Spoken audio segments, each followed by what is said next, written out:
کبھی بھی ہمارے دل توڑ دیتا، ہم سمجھے اتنا بڑا ظلم، اور یار کوئی بھی نہیں اس وقت بولا، مگر تھوڑے سال بعد ہی بولے لوگ، وہ چونکہ ہم بات وہی ختم کر دیتے ہیں، اس لیے ان کا ظالموں کا انجام سامنے نہیں آتا، ورنہ جو حشر ان کا ہوا نا، نہ آسمان نے ان پر رحم کیا، نہ زمین میں انہیں کہیں جگہ ملی، بہت بری طرح قتل ہوئے، انتہائی سخت سزائیں انہیں ملی۔ پہلے کچھ لوگ اٹھے جنہوں نے امام حسین رضی اللہ تعالیٰ عنہ کو خط لکھے تھے، وہ کوئی بے وفا لوگ نہیں تھے، نہ ناقابل اعتماد تھے، امام حسین رضی اللہ کو ایسے بچے تو نہیں تھے، نہ نادان تھے کہ وہ یوں ہی چل پڑے تھے ایک جمی جماعی حکومت کے خلاف، جس کے بارے میں جانتے تھے کہ اس شخص کا وارث ہے، 20 سال حکومت کر گیا اور شکنجہ کس دیا تھا اس نے، ملک عزوز تھا، جو بولا سر کٹ گیا، کون میری مدد کرے گا؟ یہ ساری باتیں ان پر واضح تھی، اور جو بلانے والے تھے ان کو بھی جانتے تھے، خود کوفہ میں رہے تھے، ان کے والد وہاں حکومت حضرت علی رضی اللہ عنہ، جانتے تھے کہ یہ لوگ کون ہے، قبیلوں کے سردار ہے، وفادار ہیں یا نہیں۔ اب ان میں سے جس آدمی نے یہ سارا کام اٹھایا، یہ کبھی نامراد جو یزیدی لوگ ہیں اس کا ذکر نہیں کرتے، امام حسین نے اختلاف کیا، ابن بھائی یہ جلیل القدر آدمی بوڑھا جس نے یہ ساری تحریک برپا کی، سلیمان ابن سرد رضی اللہ تعالیٰ نے ان کا نام لیا کبھی؟ کہ خط اس نے لکھے، اپنے گھر میں اجلاس بلایا کہ 20 سال ہم نے اس طاغوت کی حکومت دیکھی، اب جاتے وقت ہم پر یہ ظالم مسلط کر گیا، ہاں تو شکر ہے کہ ہم معاویہ کی زندگی میں بھی امام حسین رضی سے ملتے رہے تھے، مگر وہ عذر کرتے تھے کہ میرے بھائی نے ایک صلح کر لی ہے، میں اس کو نبھاؤں گا، اگر بعد میں بھی اس نے امت کو نہ چھوڑا تو میں پھر جو مناسب کر، یہ وعدہ امام حسین پہلے ہی کرتے رہتے، یہ لوگ وفد بن کر آتے۔ تو اب انہوں نے جب سنا کہ حضرت امام حسین رضی اللہ نے بیعت سے انکار کر دیا کہ یار وہ وقت تو گزر گیا، میرے بھائی کا عہد تھا میں نے نبھا دیا، اب یہ کوئی بات ہے کہ ساری امت کو چھوڑ کر اتنے بڑے بڑے اصحاب موجود ہیں، یہ چھوکرا جو حضرت عثمان رضی کے زمانے میں پیدا اس نالائق کو مسلط کر دیا ہم پر، مکہ چلے گئے، یہ خبر کوفہ بھی پہنچی۔ تو حضرت سلیمان ابن سرد خدائی رضی اللہ تعالیٰ نے، بہت حدیثیں بخاری شریف تک میں بلایا اجلاس، لوگوں نے ساتھ دیا کہ بالکل ٹھیک، ہم تو پہلے ہی منتظر تھے کہ یہ کوئی حکومت ہے اسلامی، خط لکھی۔ تو ہوا یہ کہ جب ان لوگوں بیچاروں نے خط لکھے، امام حسین رضی اللہ گئے، تو اب جو یزید کے حامی لوگ تھے انہوں نے وہاں جو گورنر تھے حضرت نعمان ابن بشیر رضی اللہ ان سے کہا کہ یہ تحریک زور پکڑ رہی ہے، مسلم ابن عقیل آئے ہوئے ہیں، بیعت کے لوگ کر سختی کر۔ اس نے کہا یار کس بات پر میں سختی کروں، جب تک وہ کوئی مسئلہ نہیں پیدا کرتے لا اینڈ آرڈر کا خیال ہے ان کا کہ ہم نہیں اس حکومت میں، اس پر میں کیا سزا دوں؟ تو انہوں نے پھر یزید کو خط لکھ دیا، اس کے حامیوں نے، اس نے حضرت نعمان کو معطل کر کے پھر اس شخص کو بھیجا جو قصاب تھا، ظالم، جس کے ظلموں سے آج تک اسلام کی تاریخ روتی، 20 سال سے بھی کم عمر کا تھا، عبید اللہ ابن زیاد حرامی کو بھیج دیا۔ اب یہ شہر میں داخل ہوا تو اتنی جرت نہیں تھی کہ ننگا شہر میں آئے، کوفہ سارا امام حسین کے ساتھ تھا، چند لوگ حکومت کے حامی کی، منہ چھپا کر امام حسین کا حلیہ پیر بنا کر حجازیوں والا رات کے وقت شہر میں داخل ہوا، نقاب ڈالا ہوا تھا۔ اب لوگ بیچارے منتظر تھے امام حسین کے، سارے جا کر پاؤں چومنے لگے، ہاتھ چومنے لگے، السلام علیکم یا ابن رسول اللہ، یہ خاموش رہا، ظالم بڑا مکار تھا۔ جب گورنر ہاؤس میں داخل ہو گیا اور لوگ شہر کے بڑے بڑے سردار ساتھ تھے، دروازہ بند کر لیا اور کہا بس تم یرغمال ہو، میں ہوں ابن زیاد۔ جانتے تھے پہلے یہاں رہ گیا کہ کس طرح لوگوں کے ہاتھ پاؤں کاٹے اور ان کو درختوں پر اٹکایا، سارا کوفہ لرز گیا۔ اس نے کہا چھتوں پر چڑھ کر کہو کہ ساتھ چھوڑ دو مسلم کا، ورنہ تم سب کو تبھی میں یہاں قتل کر دوں گا، اور تمہارے قبیلے جو ہے نا وہ بھی کولوں میں سے گزار دوں گا۔ دنیا ڈر گئی، بیچارے بے بس ہو گئے۔ مختار حامی تھا وہ بھی بیچارہ قید میں ڈال دیا گیا۔ تو لوگ بے بس ہو کر کے کرفیو لگ گیا، اس محلہ سے دوسرے محلہ میں جاتا دیکھو گولی مار دو، خاموش ہو گئے۔ کیا کر، حالات نہیں، لوگ سوچتے الکوفی لا یوفی بنا رکھا۔ اب جب وہ حالات ختم ہوئے، ظلم ہو گیا، تو بعد میں پھر انہی حضرت سلیمان بن سرد رضی اللہ نے لوگوں کو بلایا، انہوں نے کہا بھائی ہم نے خط لکھا تھا، ہمارے بلائے پر وہ آئے، ٹھیک ہے حالات دوسرا رخ اختیار کر گئے، ابن زیاد نے شہر پر قابو پا لیا، مگر الزام تو ہم پر آ گیا ہے نا کہ کوفہ والوں نے امام حسین کو بلایا۔ اب تم اگر اس داغ کو دھونا چاہتے ہو تو یہاں بیعت کرو، حلف اٹھاؤ کہ ہم یا بدلہ لیں گے خون کا یا جانیں دے دیں گے۔ تو یہ پھر توابون کی تحریک اٹھی، کئی ہزار آدمیوں نے وہاں اقرار کیا، ذہن مقرر ہو گیا کہ فلاں دن پھر نکلیں گے۔ جب دن آیا 16,000 میں سے 4,000 آدمی نکلے، لوگ ساتھ نہیں نہ دیتے، وقت پر ڈر جاتے ہیں۔ تو یہ 4000 آدمی پھر کربلا معلیٰ گیا. وہ رات جنہوں نے امام حسین رضی کی قبر پر گزاری روتے رہے، اور اتنا کبھی لوگوں کو روتے نہیں دیکھا گیا. شرمسار سے کہ بے شک ہم مجبور ہو کر دیے گئے، مگر یہ دبا تو ہم پر بہت بڑا آیا کہ ابن رسول ہمارے پاس قتل کر دیا گیا اور ہم گھروں میں بیٹھے رہے. تو 4000 کو لے کر پھر حضرت سلیمان بن سرد روانہ ہو گئے شام کی طرف. ادھر ابن زیاد کا لشکر آ گیا، مقابلہ ہوا، یہ بیچارے مارے گئے. جس طرح انہوں نے جانے دی نا، وہ ایک ایک کی شہادت پڑھنے کے لائق کس طرح وہ میدان میں جاتے تھے اور اللہ کہتے تھے کہ ہم نے تو اپنی جانیں اللہ کے لیے بیچ دی ہیں، ہم کو واپس نہیں جانا چاہتے، فتح نہیں پائیں گے، شہید ہو جائیں گے. مختار جو تھا ان دنوں میں یہ قید میں تھا. اس نے پیغام بھی بھیجا کہ سلیمان آپ لوگ نیک ہیں، یہ ہیں حرامی، آپ ان سے نہیں نبٹ سکتے، صبر کریں، مجھے نکلنے دیں، موقع ملا میں بدلہ لوں گا، میرے ہاتھ سے یہ ظالم ختم. مگر حضرت سلیمان نے کہا پتہ نہیں یار تیرے بھی کیا سیاسی عزائم ہیں، تم لوگ اپنے اپنے الو سیدھے کرتے ہو، ہم تو اپنی ندامت کی وجہ سے نکل رہے ہیں کہ ہم مدد کیوں نہیں کر سکے، ہمیں تیرے سیاسی منصوبوں سے کوئی. جب شہید ہو گئے اسے خبر ملی، پھر بھی اس نے خیر افسوس کا پیغام باقی جو بچ گئے تھے ان کو بھیجا. اب اللہ کو جو منظور ہوتا اس کو کوئی روک نہیں سکتا. بے شک یہ باڈی گارڈ رکھ لیں اور سکیمیں بنا لیں، اس راستے روک لیں، مگر اللہ تعالیٰ وہیں سے کوئی راستہ نکال لیتا ہے ان کو سزا دینے کا. اب مختار کو عبید اللہ ابن زیاد نے بعد میں قید خانے سے منگوا لیا اور جلاد کو تیار کر دیا کہ مختار کا سر اڑا. آدمی بڑا قابل تھا. اس کے باپ جو تھے ابو عبید ثقفی، انہوں نے حضرت عمر رضی کے زمانہ میں بڑا مار کا سر کیا تھا، ورنہ سارے مسلمان کچلے جاتے. قادسیہ کی جنگ میں اگر وہ عبید جو تھا اور اس کے بھائی پل پر نہ لیٹ جاتے ہاتھیوں کا، مسلمان مارے گئے. عبید وہ جسر کا واقعہ ہے، اور بہن اس کی مختار کی صفیہ حضرت عبداللہ بن عمر رضی کے گھر تھی. اللہ تعالیٰ اپنی تقدیر کے لیے راستے بنا لیتا. جب وہ مختار کو قتل کرنے کے لیے تیار ہوا عبید اللہ، تو حضرت عبداللہ بن عمر نے یزید کو لکھ دیا کہ عبید اللہ ایسا کرنا چاہتا ہے، اس کو ہدایت کر کہ وہ مختار کو ہاتھ نہ لگائے. اب یزید اس لیے کہ وہ پہلے امام حسین رضی کے قتل سے بہت ذلیل ہو گیا تھا، چاہتا تھا کچھ لوگ جو ان کو ممنون کروں. اس نے کہا ابن عمر نے سفارش کی ہے، بہت بڑے آدمی ہیں، اس پر تبھی عمل ہونا چاہیے. اس نے کرندہ دوڑا دیا کہ فوراً کوفہ پہنچ اور اس کو اس حرکت سے روک لیا. اللہ کا کرنا کہ جلاد اس وقت تلوار لیے کھڑا تھا، رینڈ وقت پر اس نے پروانہ آ کر ایسے عبید اللہ کے حوالے کر دیا. تو اس نے کہا بھائی اب میں مجبور ہو گیا ہوں، میں کوئی اس کو قتل نہیں کر سکتا، مگر 3 دن کے بعد میں تجھے شہر میں نہیں دیکھنا چاہتا، نکل جا یہاں، بس اتنی رعایت میں تیرے ساتھ کر سکتا ہوں. اب یہ اس کے لیے بڑی مفید ثابت ہوئی. مختار وہاں سے نکلا، بڑا لیکچرار تھا، خطیب تھا. جس شہر بستی سے گزرا یا لسارات الحسین، وہ چیختا گیا کہ لوگوں حسین کا بدلہ تم نے لیا ہی نہیں اور کلمہ کو بنے بیٹھے ہو. ہر بستی میں آگ لگا دی. مکہ چلا گیا، وہاں عبداللہ بن زبیر پہلے ہی یزیدی حکومت کے خلاف سے ان سے مل گیا،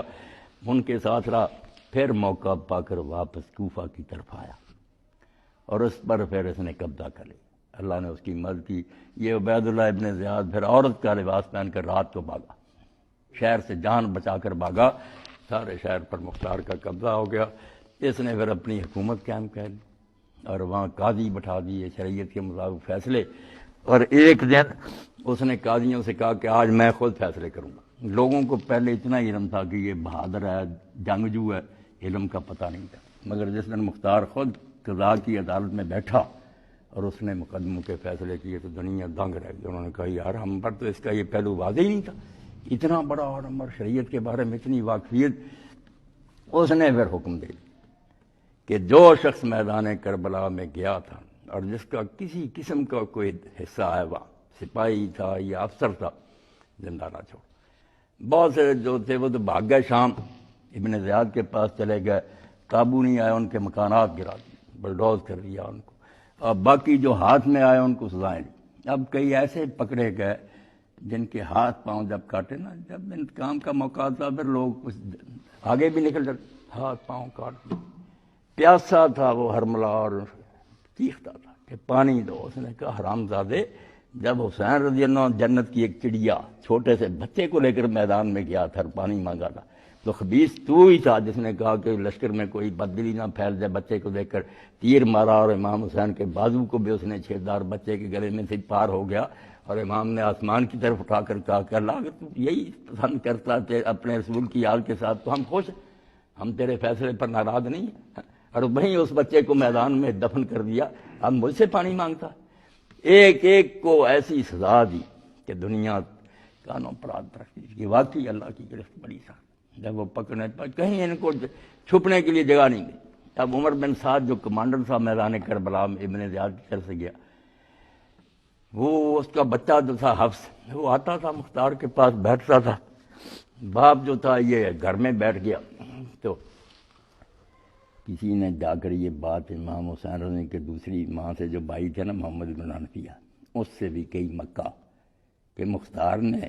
نعرہ تو آپ لوگوں کے انتقام کا لگایا تھا، مگر ہم دیکھتے ہیں کہ وہ ظالم جو تھا عمر بن سعد، اس کا بیٹا تو اس کے ساتھ بیٹھتا اور باقی لوگوں کو قتل کیا، عمر بن سعد کو ابھی کچھ نہیں اس نے کہا۔ تو امام محمد بن حنفیہ نے صرف غم کے لہجے میں یہ کہا کہ اچھا ہمارے نام پر اگر لوگ دھوکہ کرتے ہیں تو خدا ان سے بھی نپٹے گا۔ یہ بات جب کسی نے مختار سے جا کر کہی تو وہ لرز گیا، اس نے اس سے پوچھا حافظ سے جو عمر بن سعد کا لڑکا، تیرا باپ کہاں ہے؟ اس نے کہا وہ خانہ نشین ہو گیا، سیاست سے دستبردار ہو گیا۔ تو اس نے کہا الو کے پٹھے، جب دستبرداری کا موقع تھا کہ گورنری رائے کی دی تھی، گورنری کا پروانہ لکھ دیا تھا عبید اللہ ابن زیاد نے، اور یہ کہا تیرا امتحان ہے، یا امام حسین رضی کو قتل کر، ورنہ اگر تو یہ مہم سر انجام نہیں دے گا تیری گورنری منسوخ ہے۔ تو اس دن اس نے اس لالچ میں حالانکہ ایک رات کی مہلت بھی لی، کیونکہ دل میں تو سارے سمجھتے تھے کہ ظلم عظیم ہو رہا۔ اب عمر بن سعد نے بھی کہا کہ اچھا بہتر تو امیر کسی اور کو بھیج دی، میں حضور کے ماموں کا بیٹا ہوں، اللہ کے رسول کے ماموں کے ساتھ کا میری قرابت ہے، یہ دین تو گزارا عرب کے رسم و رواج کے خلاف ہے کہ کوئی قریبی جا کے اپنے قریبیوں کو مارے، مگر ابن زیاد نہیں مانا کہ تیری وفاداری کے امتحان ہی یہی ہے کہ تو حکومت کا ساتھ دیتا ہے، تو رات کی مہلت لے لی۔ اب جب گھر والوں کو بلایا، یہ دنیا نامراد عبرت کی جا ہے، تماشا نہیں ہے، گھر والوں کو بلایا، سب نے کہا کہ عمر لعنت بھیج ایسی گورنری پر، ایسا جرم کہ قتل کرنا، اور وہ بھی رسولہ کے بچے کو، مگر بعد نہیں آیا۔ دارج میں صبح جا کر پیش ہو گیا، چلا گیا، وہاں جا کر بھی پھر اس کی آنکھوں سے آنسو ٹپکتے رہے، روتا رہتا تھا اور کوشش کرتا رہا صلح کی، نہیں ہوئی۔ تو اب اس نے کہا مختار نے، جس دن گھر میں بیٹھنے کا وقت تھا اس دن تو بیٹھا نہیں،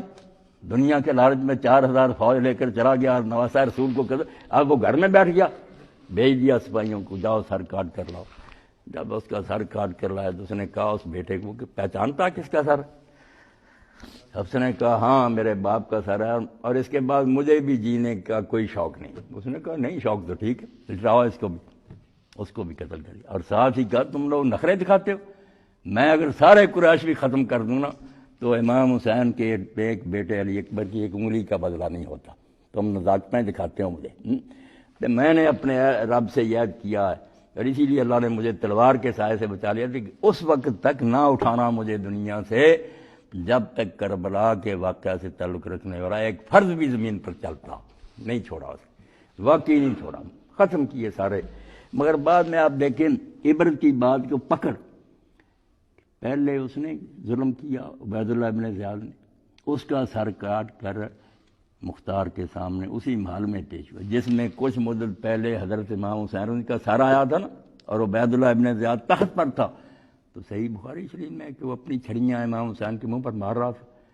تو کتابوں میں آتا ہے کہ حضرت زید بن ارقم نے دیکھا تو انہوں نے کہا یار چھڑی اٹھا لا، میں نے تو انہوں ہونٹوں پر رسول اللہ کے ہونٹوں کو دیکھا، حضور چومتے تھے، کہنے لگا تو اگر بوڑھا نہ ہو گیا ہوتا تیرا سر بھی ان کے ساتھ ہی شامل ہو جائے۔ تو وہ روتے اٹھ گئے اور انہوں نے کہا لوگوں اب تم ہمیشہ کے لیے غلام ہو گئے کہ سمیہ کا بیٹا گورنری کرے اور رسول اللہ کے بچے کے ہونٹوں پر چھڑیاں پڑیں، اب تم مسلمان عزت کی زندگی نہیں گزارو گے۔ تو پہلے امام حسین کا سر آیا، وہیں پھر عبید اللہ کا سر آیا مختار کے سامنے، بعد میں مختار کے خلاف بھی چونکہ یزیدی حکومت تو ختم ہو گئی مگر ابن زبیر کی حکومت بن گئی، وہ بھی خلاف ہو گیا کہ کوفہ پر یہ کیوں قابض ہو گیا، تو مصعب کو بھیج دیا۔ مصعب ابن زبیر آیا، اس نے کوفہ کا محاصرہ کر لیا، پھر رسد روک دی، سارا آنا جانا تھا کھانے پانی کا بند ہو گیا، شہر مرنے لگا۔ ان حالات میں بہت سے لوگوں نے مختار کے ساتھیوں نے امان مانگ لی، معافی مانگ لی، حکومت کے ساتھ مل گئے، مختار کے ساتھ بندے رہ گئے تھوڑے۔ جب اس نے سمجھا کہ اب مقابلہ تو کیا ہوگا، غسل کیا، جو خوشبو میت کو لگائی جاتی وہ حنوط، وہ ساری خوشبو لگائی، کفن پہنا، باہر آ کر اس نے کہا مصعب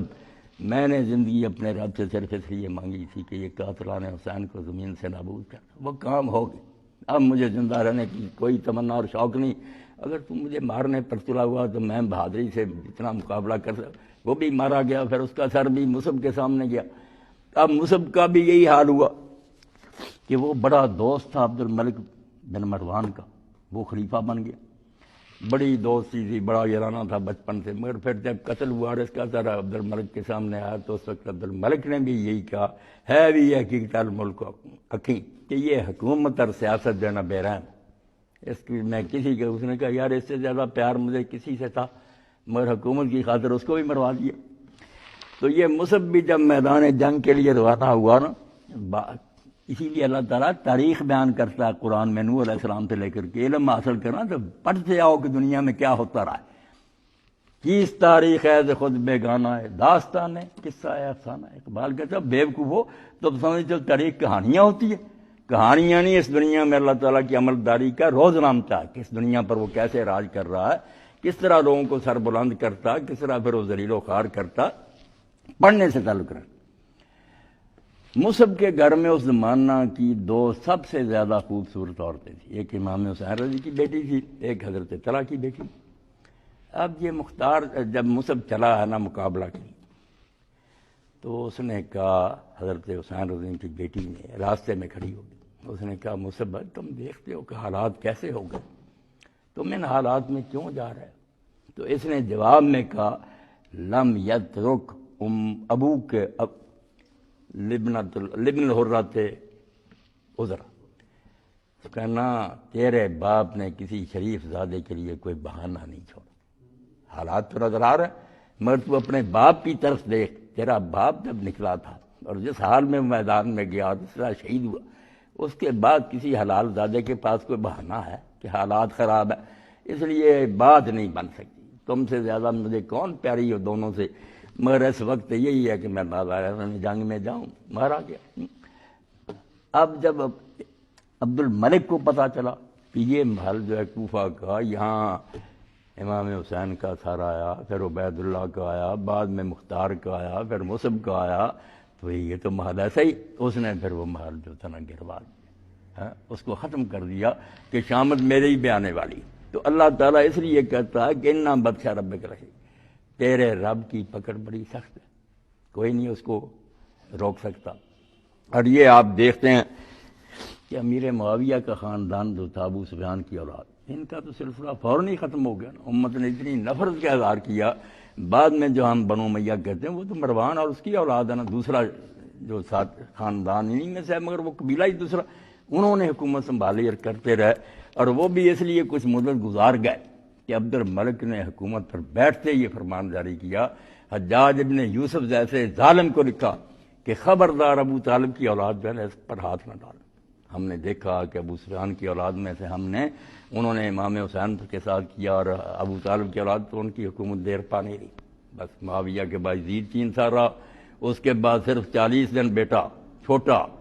23 سال کا تھا ذرا، اس کا نام بھی مروان تھا، معاویہ، وہ بنا 40 دن صرف، وہ بھی اندر ہی رہا، کوئی حکومت نہیں کی، اور آخر اس نے نکل کر خطبہ دیا، اس نے کہا لوگوں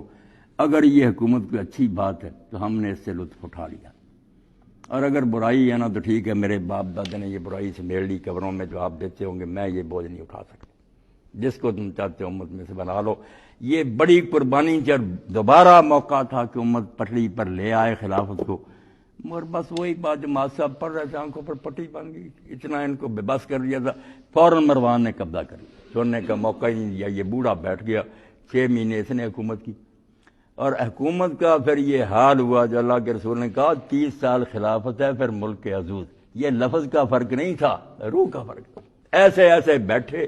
وہ حرکتیں کی، اللہ پناہ دے، رسول اللہ کی جو جانشینی تھی وہ مذاق بن گئی، بچے نالائق شرابی بدماش۔ تو عبد الملک جو تھا یہ حکومت، اس سے پہلے مروان بیٹھ گیا، 6 ماہ اس نے حکومت کی،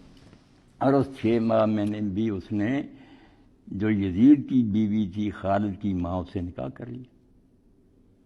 یہ خالد بھی دربار میں بیٹھا، حالانکہ وعدہ اس سے کیا، یہ ناراض ہوا کہ باپ کی ہمارے کی گدی تھی، ہم نے یہ کچھ کیا اور تم نے سنبھالی، تو مروانے کا کوئی بات نہیں، میرے بعد تم خلیفہ ہوگی، وعدہ نہیں پورا کیا۔ بعد میں اپنے بیٹے کو عبد الملک کو کر گیا،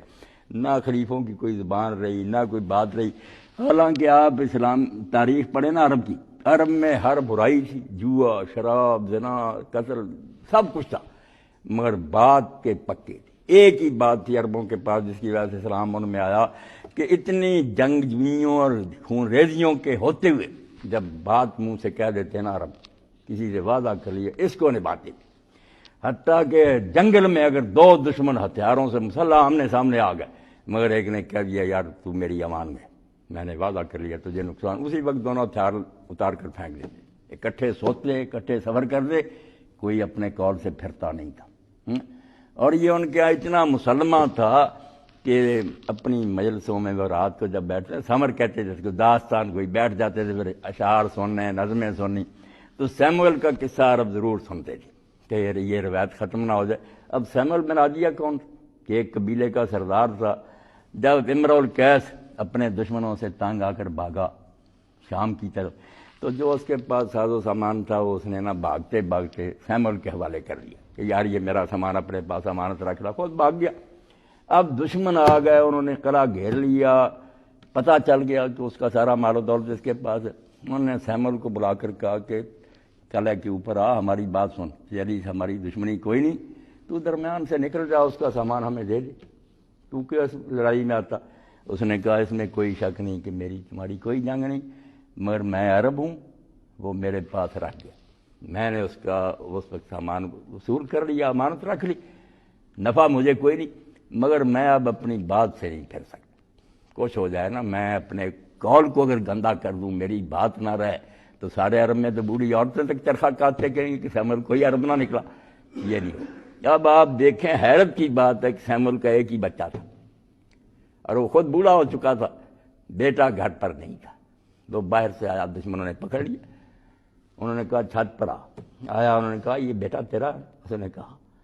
تو بوڑھا ہو گیا نا، ہاں کوئی بعد میں اولاد کی امید تو نہیں، انہوں نے کہا اب بھی دے دے سامان ورنہ تیرے سامنے ذبح کر دے، انہوں نے کہا ذبح کر دو، بیٹا میں مروا لوں گا، زبان اپنی کو گندی نہیں کروں گا۔ یہ وفا جب سے اس کی ضرب المثل ہو گئی تھی، اس لیے خلیفے اور زبان سے پھرنے، یہ عبد الملک جب پھر گیا، اپنے بعد اس نے عمر بن سعید کو عہدہ نہ دیا، خود ہی سنبھالیا، تو ایک بدبو ملنے کے لیے، ابھی تھوڑی بہت رمک تھی نا، اب تو ہمارے جیسے ہو گئے لوگ کچھ نہیں کہہ سکتے، ظالم جو دیجیے، تو ملنے کے لیے آیا، تو عبد الملک نے نا پوچھا اس سے، خلیفے نہیں،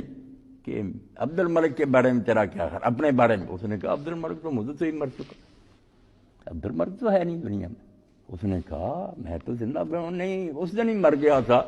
جس دن عمر بن سعید اشدق کو اپنے چچا کے بیٹے کو اس نے امان دی تھی مال میں کہ ہتھیار رکھ دے، میں تجھے اپنے بعد خلیفہ بناؤں گا، اور بعد میں دھوکے سے اس کو ذبح کر دیا تھا،